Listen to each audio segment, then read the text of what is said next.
ದೇಶಕ್ಕೆ ಯೋಧ, ನಾಡಿಗೆ ರೈತ, ಬಾಳಿಗೆ ಗುರು ಒಬ್ಬ ತಾನೆ.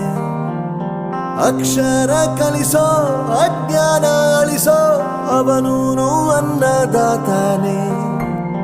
ತಪ್ಪು ಸರಿಯ ತಿದ್ದಿ ತಿಳಿ ಹೇಳಿ ಸಮಬುದ್ಧಿ ನಮ್ಮ ಚಿತ್ತ ಶುದ್ಧಿಯಾಗೋ ಹಾದಿ. ಎಷ್ಟೇ ದೂರ ಹೋದ್ರೂ ಮರಿಬೇಡ ನಿನ್ನ ಬೇರು, ನಿನ್ನ ಸಾಧನೆಗೆಲ್ಲ ಇದುವೇ ಆದಿ. ಪಾಠಶಾಲಾ